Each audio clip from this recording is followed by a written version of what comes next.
Yung ating pong simbahan may anomalya rin. Kaya galit sila kay Digong dahil si Presidente Tatay Digong lang ang nagsabi ng anomalya nila. At sa pandemic po yan, napatunayan natin na ang isang leader na matino, siya ang makakatulong sa bayan at sa taong kanyang paglilingkuran. Sa panahon ngayon, napakahirap ipaglaban ang katotohanan at kaayusan. Nakakalungkot po dahil pera-pera na lang.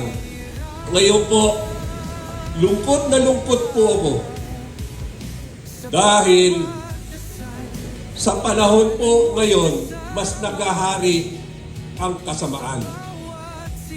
Nagahari ang nakawan. Maraming problema, maraming taong nangangailangan ng serbisyo ng bayan. Nakakalungkot dahil ini-exploit ng mga politiko natin ngayon. Nakakalungkot dahil kung sino yung dapat tulungan, siya rin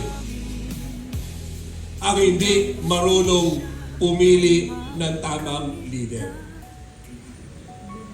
Nakakalungkot dahil itong sitwasyong ito, yung iskandalo ng flood control, nagbukas po ng liwanag at kaisipan ng ating mga tao. Pero ano ang ginagawa ng mga magnanakaw na politiko? Nililing lang pa rin ang taong bayan, sinusuhulan ng mga ayuda para manahimik at huwag tumindig, huwag sumama sa mga sumisigaw na tama na, sobra na. Ngayon po, dahil hindi na maitago ang kawalang-hiyaan ng administrasyong ito, maraming sektor na ang kumikilos, pero ang nakakatakot, ang mga sektor na ito, na nakawin na naman nila yung tinatawag nating people's power. Maraming dapat ayusin sa bayang ito. Lahat na lang may iskandalo, lahat na lang may anomalya. Kaya takot sila na si VP Sara ang umupo dahil alam nila na mananagot sila. Mulat ako sa sitwasyon dahil exposed po ko kahit sa mga intelligence at armed forces organization. Nakakalungkot po ngayon dahil nakikita ko yung mga masamang elemento kumikilos ngayon, gustong agawin ang kredito. Pero ang sigaw nila, stop corruption, pero ayaw ng resignation, Marcos.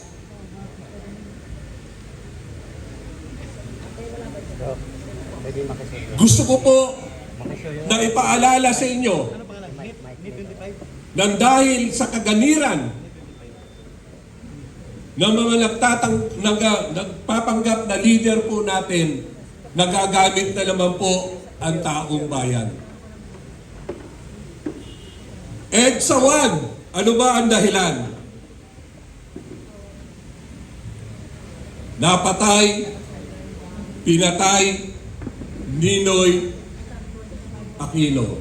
Sino ang suspect number 1? Pamilyang Romualdez, pamilyang Marcos. Dahil sa panindigan ng taong bayan, nagkaroon po ng palawagan ang dating tatay ni BBM ng snap election.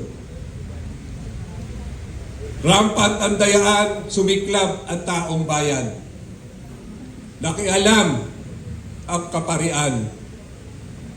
Kaya nagtagumpay ang EDSA 1. Pero inaasahan natin pagbabago, nagbago ba? Ako po, sarili kong pananaw, ang dalawang salot sa lipunan at sa bayang ito, kaming mga politiko at ang mga oligarchs na nagpopondo sa mga politiko para masolo ang yaman ng ating bayan. Nakatutok sila sa kontribusyon. Halimbawa na po kay Senador Escudero, nagbigay ng 30 million, allegedly, yung isang kontraktor. Ang hirap kalaban ang mga taong nagpapanggap, ang mga politikong naglililis-lilisan. Alam naman nila lahat yan na walang mananalong national candidate dito, liban kay Marcoleta, na hindi pinopondohan ng mga oligarchs na ito. Sa maliit na milyon, pinalalaki nila. Samantalang daan-daang milyon na binibigay ng mga oligarchs na to, plus paggamit na helicopter, eroplano at manpower nila. Ang kapalit, dapat priority sila sa negosyo, sa yaman ng ating bayan. Ngayon, eto na naman po yan.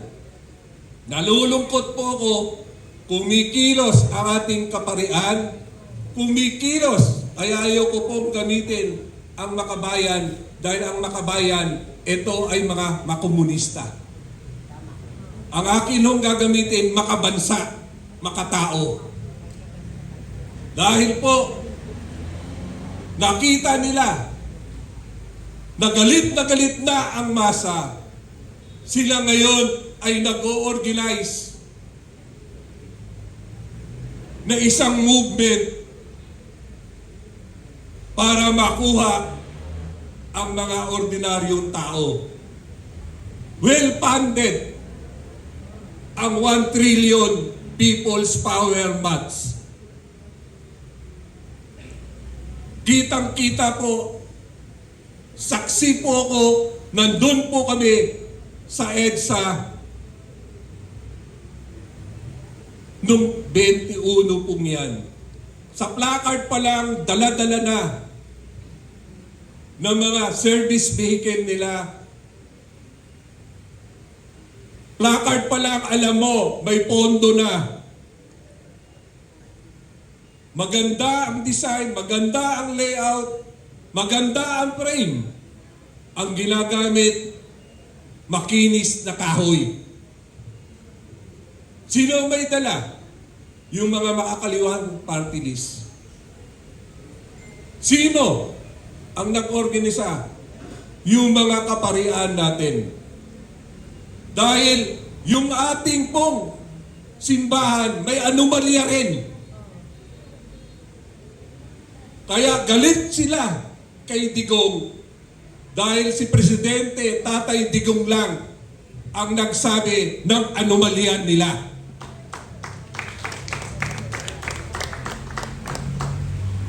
Si Tatay Digong, nung mayor ng Davao, sinusuportahan niya ang mga makakaliwang ito dahil naniniwala siya na maganda ang layunin.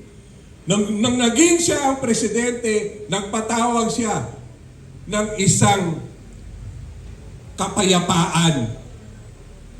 Binigyan ng pagkakataon na mag-usap, pero habang nagpipistok, nag-ambush ang mga komunista pong yan. Kaya itinigil. Pero gusto ko lang din po, si Joma Sison, produkto ng EDSA 1. Pinardon ni Corazon Aquino, pero ano ang ginawa? Ang makakaliwa, meron ding anomalya. Revolutionary taxes. Pangingikil. Kaya po, ang hirap labanan ang bayang ito hanggat hindi po tayo nagkakaisa. Tayo ho, maraming leader, pero kailangan ang labanan nasa EDSA. Baka pwede ho, bawat isa sa atin, sa membro ng pamilya at kaibigan natin, baka sa atin magsimula ang tunay na people's power. Majority ho, tahimik, majority nababayaran ng ayuda. Lalong-lalo na pag alam nila may movement kami sa EDSA, yung mga congressman namin sa distrito namin, stay at home, namimigay ng tigli 5 kilo sa mga tao, huwag lang makilahok sa rally. Paano natin lalabanan na ang perang ipinamumudmud ay pera ng bayan? Kaya po, gagamitin ko po ang ating forum na to. Salamat, sir. Ako po, isang konsihal, 67 years old, fulfilled ako sa mga anak ko. Pero yung pagtayo ko para itama ang sitwasyong ito ay para sa bayan natin ito. Sana ho, labanan natin ang puwersa ng kadiliman, ang pera na galing sa korupsyon na ipinamumudmud sa mga ordinaryong tao, mamamayan natin ngayon. Sa atin po, magsisimula bilang nakakaintindi, bilang nakakaangat sa mga ordinaryong tao na hindi makasigaw, hindi makalaban dahil ang kalaban nila pagkain araw-araw. Pagpasensyahan niyo ako, maramdamin po ako magsalita kasi nasa puso po ito. Inaanyayahan ko po kayo sa tunay na people's power sa October 12. Kita-kita po tayo, ang bayang ito hindi ho mabagbabago kung hindi tayo magsasakripisyo.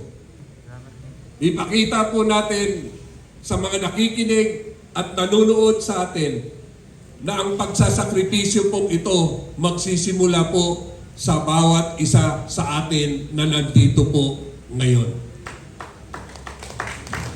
Mabuhay po ang bansa natin, mabuhay po ang kapwa ko Pilipino.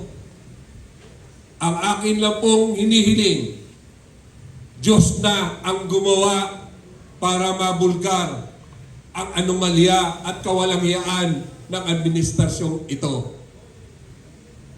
Nasa atin ngayon ang gawa. Isang magandang umaga po sa inyo lahat.